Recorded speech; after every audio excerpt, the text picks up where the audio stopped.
of the six-stage plot structure. Just a quick synopsis. Sure. Let me preface it by saying this is what it's sort of built on.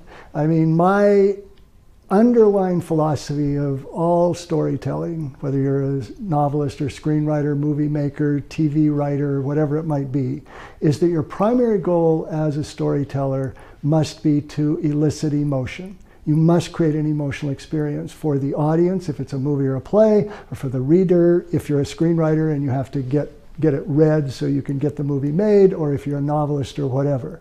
So your primary goal has to be to create emotion. And this is a way to accomplish that goal. This is sort of the foundation of how you create that emotional experience for the audience or for the reader. And so these 6 stages are the 6 stages you're going to take your hero through and also the audience through as we go from the beginning of the story to the end. So the first of the 6 stages, what constitutes the first 10% of the story, is what I call the setup. That's simply where we introduce the hero, you create an emotional connection to that character, you show her living her everyday life. Then there's a turning point, the opportunity, something new happens, that takes us into the second stage. That's the next 15% of the movie or the script. By the way, the percentages, if novelists are watching this, are a little more fluid. You don't have to stick quite as closely. But in scripts, there are 1 or 2 pages on either side of these percentages pretty consistently. So the second stage, the second 15% of the movie, is what I call a new situation. Your hero has now been presented with some event that takes them somewhere new. It might be geographically new or just some new circumstance where they have to figure out what's going on.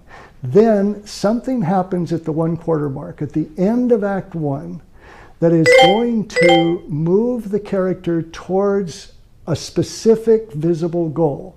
They are going to then declare and begin pursuing a specific finish line that they want to reach by the end of the story. My term for that is the outer motivation for the character, because it's outwardly visible and it's their desire. So it might be to stop a serial killer, it might be to win the love of the love interest in the movie, whatever. Now they begin pursuing that, so they go into Act 2, and the first half of Act 2 is stage 3. That's progress. They formulate a plan and the plan seems to work. And the obstacles start getting bigger and bigger until finally at the midpoint of that story, they're going to make a bigger commitment to the goal. Up to that point, they sort of had 1 foot in, 1 foot out. Now they're going to reach what I call the point of no return. Something's going to happen that demands of them that they sort of put both feet in. So they're going to devote everything they can now to achieving the goal. They can't back up. They burn their bridges behind them, so to speak. So that moves them into stage 4, which is complications and higher stakes. Because the further into the story the character goes, the more is at stake, because the goal becomes more and more important to them, but also the harder it is to achieve the goal. The outside world is going to start closing in. The bad guy's going to discover that the hero is after him, or whatever it might be.